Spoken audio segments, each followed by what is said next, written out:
The Banyan Tree Krabi taught me that even a beautiful luxury resort on an idyllic stretch of Thai coastline might not be the right choice for you, or in this case, for me.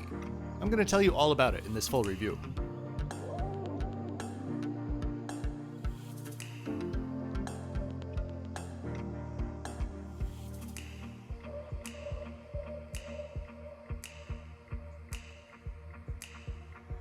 Hi there, I'm Kevin, the Flip-Flop Traveler. If there's one thing that I want you to know about my videos, it's that my opinions are honest and my own. If you'd like to know more about the channel and how I do things, scan the QR code or click the link in the description to learn more. Have a look around the channel. There are hundreds of airline and hotel reviews to enjoy. This beautifully flawed resort tour begins now. So here's the thing. If you've stayed here before and you loved it, you're not going to like what I'm going to be saying about the property. I'm not here to rain on anyone's parade, but simply to explain things with the insight that I bring to the table. There's no right or wrong on this, it's just my opinion.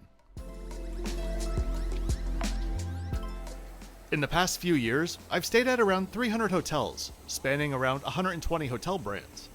Some brands are super consistent. Some brands are haphazardly inconsistent. Some brands are true to themselves while adapting to the locale where they are. Some brands are cookie-cutter experiences, and after you visit many of them, sometimes you just find one that is simply not for you, and that's my point of this video. At first glance, the entrance here is pretty underwhelming, but as soon as you walk into the lobby and see the incredible view, you won't be worrying about the scale much more. Opened in 2020, this 72-room and villa Banyan Tree here in Krabi is one of their newer resorts. The Banyan Tree Group, based in Singapore, has 12 brands and a total of 70 hotels, 34 of them of their namesake, Banyan Tree. Some years ago, I had a poor experience at their original resort, the Banyan Tree Phuket. It was literally the first negative video that I'd ever published. It was just after things reopened after COVID, and I wanted to give a true insight into the property, but I was also trying to be delicate in some ways. At the time, I had the Banyan Tree Langko in Vietnam also booked. I decided to cancel that, thinking they're a smaller hotel group. Maybe they need more time to regroup after COVID. When I published the Phuket video, I had a sizable number of comments suggesting that I come visit this one or the other Banyan Tree in Samui for the full Banyan Tree experience. I kept it in the back of my mind, and so here we are.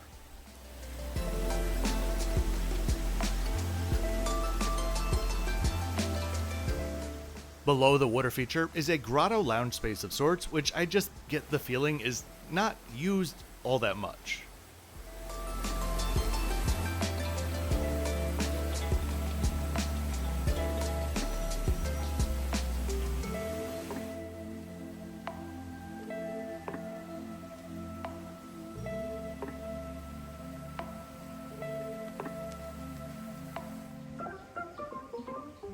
As we walk around the grounds and head to the beach, let me explain what I do like and what I don't like.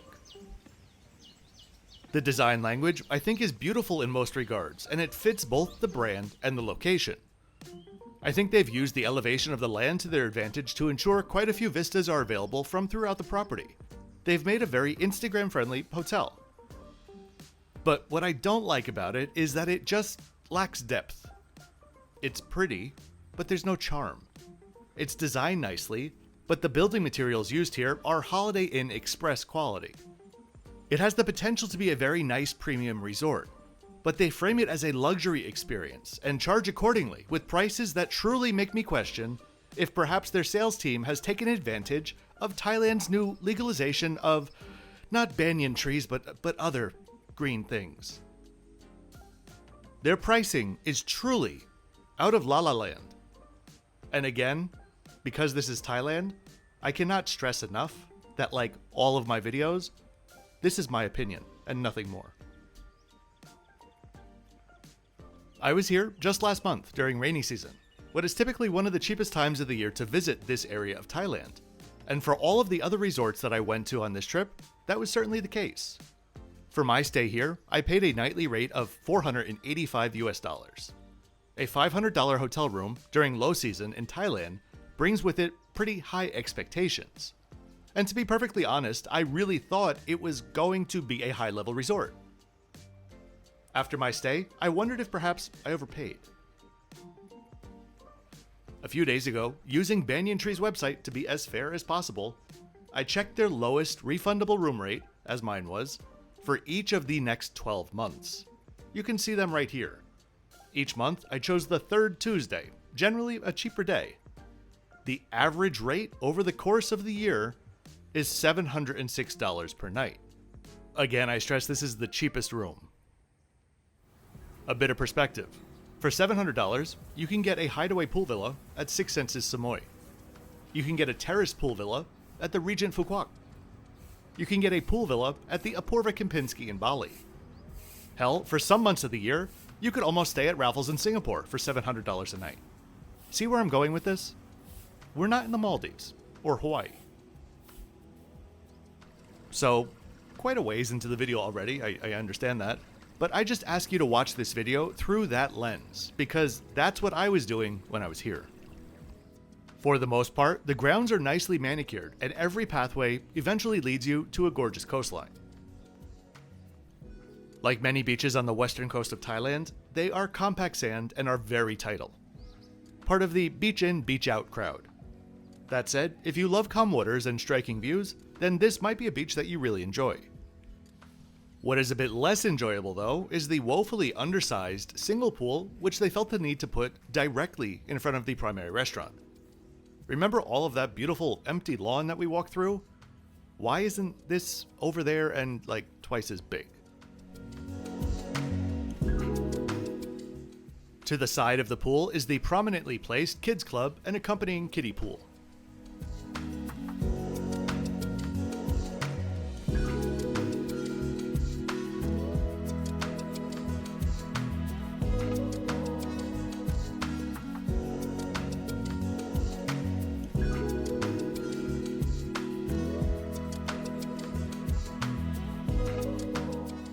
Credit where it's due, it's a nice kids pool, and I kinda love the tiny little cabanas.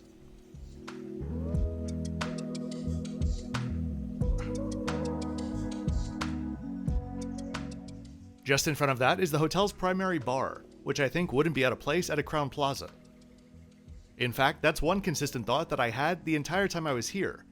Far too many things here reminded me of the Crowne Plaza in Phuquoc, a resort which is usually around $100 a night.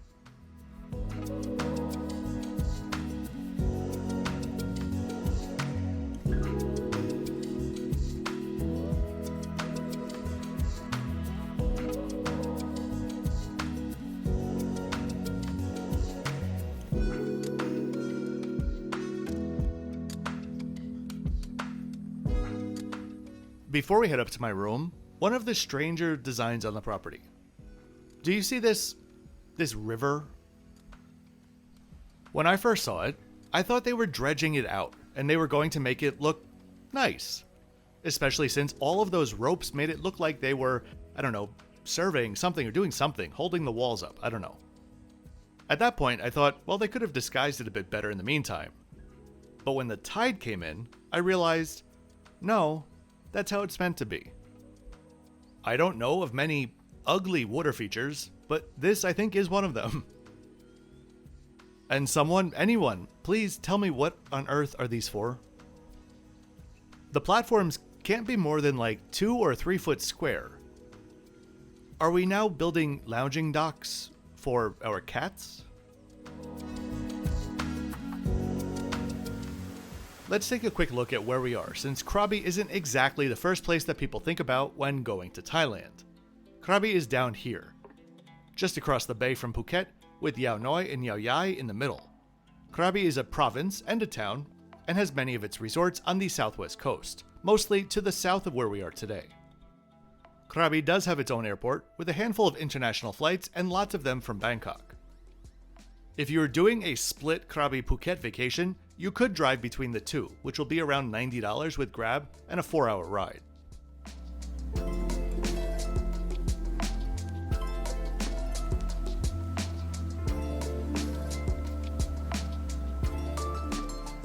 Okay, let's go check out my room.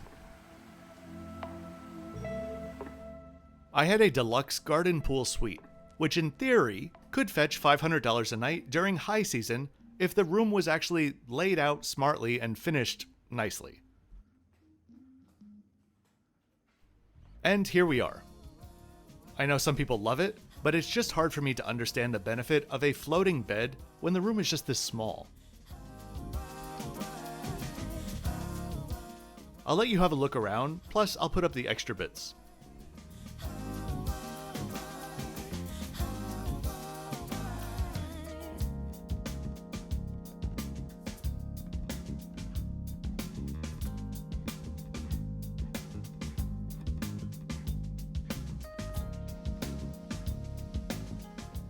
When it comes to Thailand, I've got you covered. If you're planning a trip to Thailand, check out my Thailand playlist linked above and in the description. This Banyan Tree will be the 31st video added to that list of luxury hotels and resorts from all over the country, with many more on the way.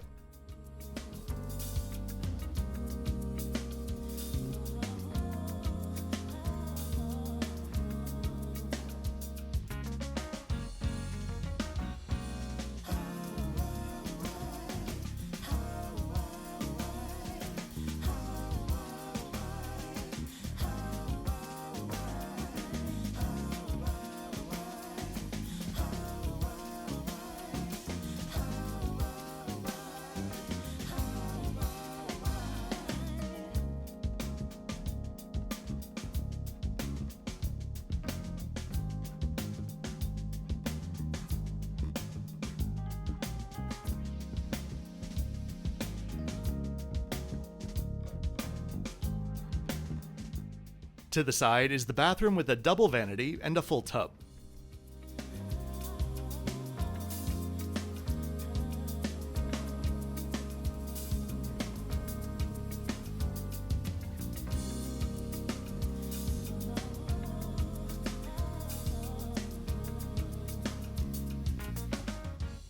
When I was looking around before filming, I found a bath menu. I thought, okay, that's nice. Until I saw the prices. I haven't recently bought that many bath bombs, but I'm pretty sure $88 is just a little bit overpriced.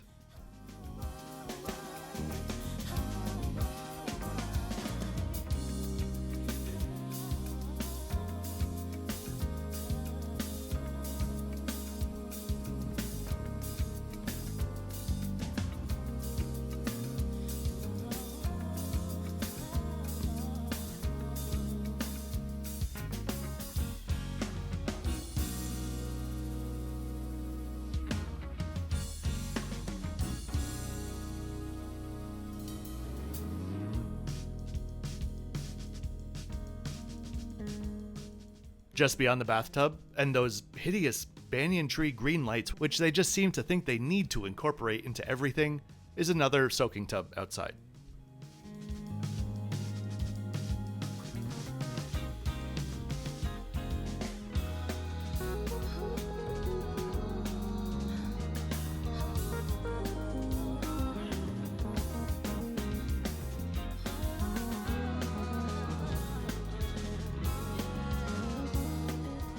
Towards the entryway, you have a full-size closet on one side and the mini bar on the other.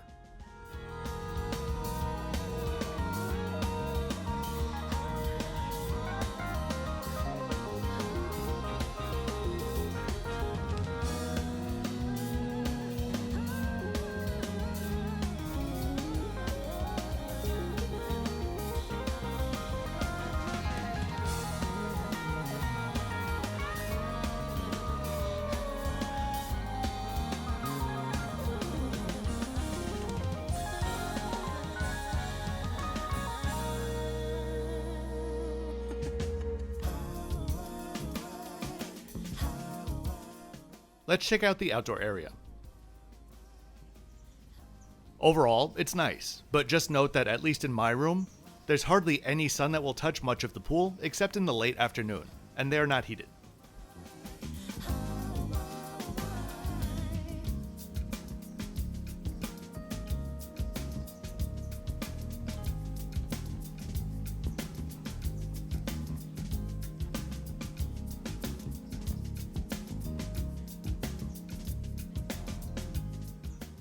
While I do like that there's a seating area further down there, I can't imagine why they thought, let's make them walk through the pool, like literally through the water, to get there. At least, though, there really is full privacy. Here's what my room looks like from the street below. My biggest bone to pick about the room was simply the quality of materials used. Whether super cheap hollow fiberboard, the cheapest aluminum frame doors, field tile that is nearly as cheap as the bricks behind it, it's just not a good look for a $706 room. Looks-wise, it mostly looks okay now, but I'm of the opinion that in 5 years, things will be extremely different. It was cloudy most of the day when I arrived, but there was a bit of a sunset that I ran down to the beach to check out.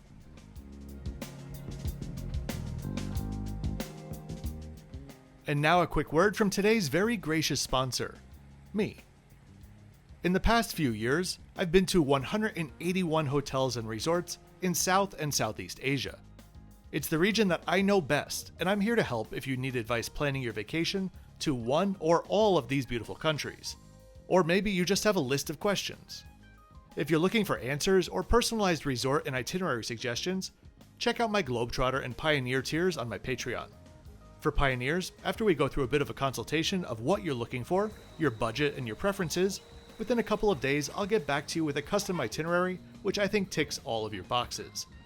It'll call out any potential conflicts from things like weather and local holidays that you might not think about, along with airline and hotel suggestions, and most importantly, I'll explain why I'm suggesting each of them specifically for you.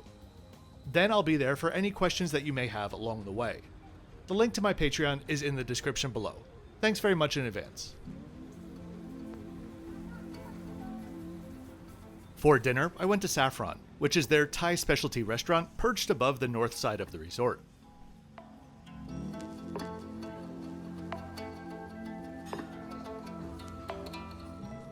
Service here was very good and thoughtfully attentive. The menu in the restaurant was on an iPad, and the same is true about the menu on their website, and honestly, it just looks horrible in screenshots, so I would just recommend you check out their website where you'll find the full menus for the resort. The over-the-topness of the welcome crackers, I think, sets the stage well for the meal and for the resort and, how shall I say, what they're trying to project.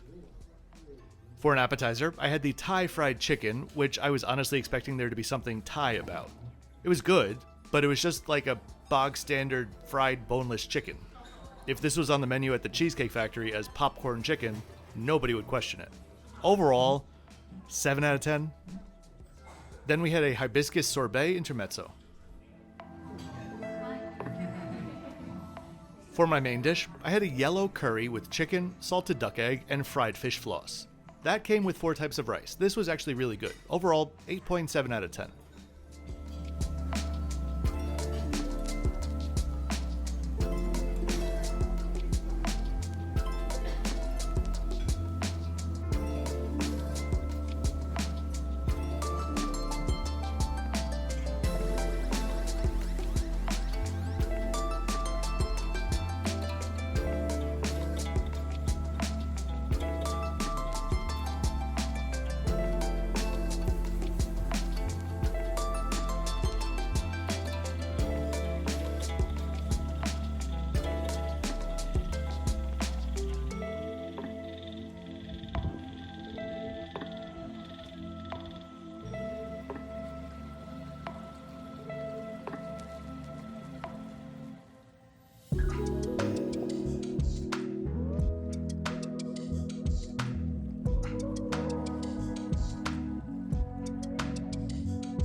All of the facilities are kinda smushed together. The spa is just next to the Naga kitchen where you'll have your breakfast. In fact, you have to walk through the spa to get there.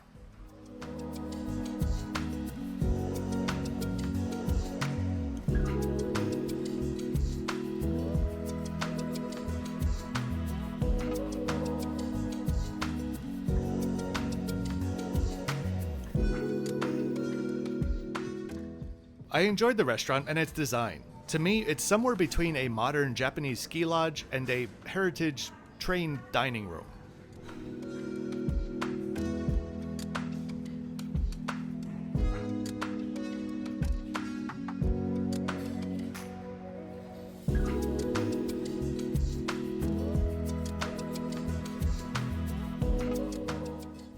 I'll let you have a look around the full buffet, which included an egg station, an entirely separate bread room, and for some reason, the Asian foods were all actually outside.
Overall, the spread is coming in at a number 71.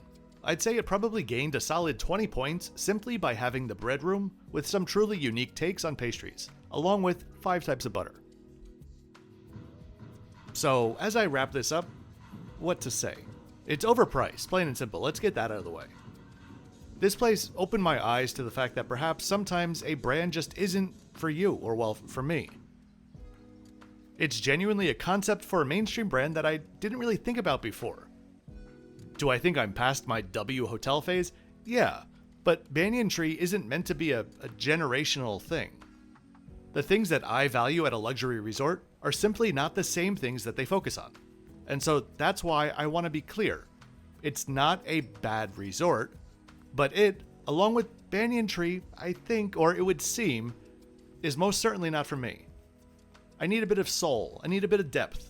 I need something that truly feels special beyond the location itself. A quality of materials a step above IKEA. And a layout that is thoughtful and not simply one designed to tick all of the boxes of what a resort is quote unquote supposed to have.